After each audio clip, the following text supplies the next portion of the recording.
What's up, guys? Matt Gillette out here on Gillette-Ranch in Mount Calm, Texas. I'm out here checking on the pond. We had a huge rainstorm and hailstorm out here. The ground was completely covered in ice from the pictures that my family sent me. They're next door on their ranch. But the pond was about a little over a foot low. And I'll show you the pond and where the water comes in and where it goes out and what it looks like now. Some of the water comes up from this part of the property and comes through here. You can see all the debris and grass and stuff that came in up out here where we've graded it, tilled it, dissed it. Well, we didn't till it, we just dissed it and I've graded it. But you can see all the scum from the grass and sticks and stuff and the rotting material. You see it's a little bit greenish. The other day I treated it for beneficial bacteria and put some pond dye in here. I don't know how much water washed out of here or if any fish left, but pond was looking clear. I'll try to put in a picture of what it looked like a couple days ago. You can see all the sticks and stuff. I set my feeder off, but nothing really came out here. Hopefully I'm not walking too fast for y'all. But here's the pond. I set the feeder off, nothing came up but turtles. And they were baby turtles, and that's bad news for me because I really don't want a bunch of turtles in here. I've taken out 200 of them. Here's the feeder, the Texas Hunter Products Fish and Wildlife Trophy Feeders. I got it set off to go one time because it was cool. So it's been going off through the fall and winter at 3:30, about the heat of the day. About to change it to 2 feedings a day. Probably next week as the water warms up. About 3 weeks ago, the water was 52 degrees.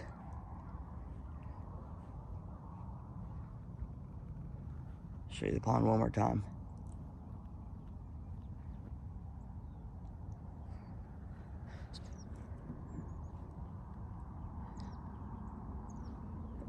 Surface is about ½ acre. The deep end over there, we think that's probably about 25 to 30 foot.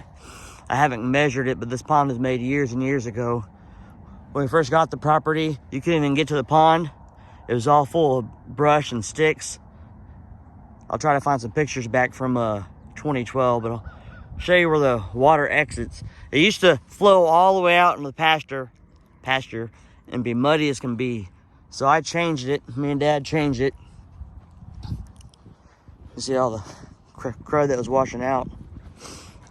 Got a bunch of raccoon tracks, cows, and hog tracks already. And some other print, I guess it's a skunk. But the water exits the pond instead of going out there and flooding everything. And goes right through here. We put a culvert. We need to level out that high spot. Flows through here and heads out to the creek. You can't really see it through the trees, but the creek runs all the way through here. You might be able to see some shining water. Back there's a 55-gallon drum I put full of corn and the hogs rolled around. Got a big hog problem. Actually, I heard earlier, I think I heard a squeal from one of them. But the creek's out here. I'll show you the dam real quick.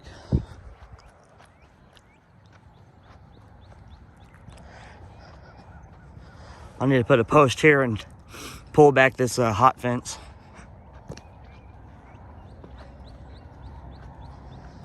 I'm walking on top of the dam now. We've built this up, it was really low when we had huge rainstorms. The pond would overflow over the dam and not over through the discharge or exit, whatever you want to call it. But we built this up probably 2 feet.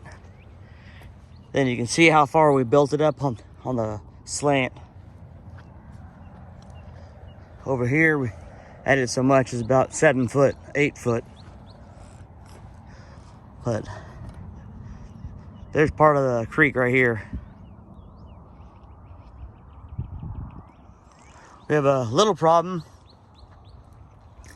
You see down there, it's always done that. We'll fix it one day, but there's a slow leak. It has always leaked, but the pond has never gone way down. On the family land across there's about 5 ponds, and they go dry every summer, but our pond has never gone dry. When we bought it in 2012, it was really, really low. I'll try to find a picture of that back in the day. But here's the pond from the dam. I'm going too fast.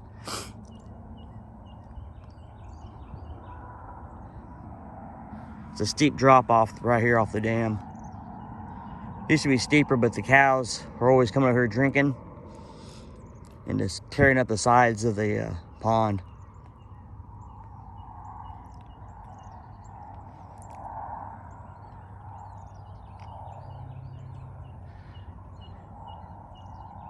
Bunch of birds singing in the background. They love these trees right off the dam. Sometimes they'll sit here and just watch all the cardinals and stuff and little bitty finches. This was full of trees also. So a few years ago, we came out here and brought a dozer. And actually 35 acres, that was a thick forest. And we've cleared 35 acres of mesquite and locust trees. And right now we're just trying to rip the old roots up because the trees keep sprouting up from it. But there's some huge trees. You can see that. I don't know what type of tree we cut down, but it was massive, and all these trees were just soaking up water from the pond. So cut it down. You can see how thick it is right there. That's how it was around the whole pond. There's only a little spot you could get to it.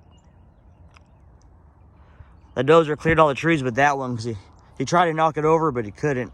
It was a John Deere dozer, so I cut it and killed it. But then, see, last year it started sprouting again.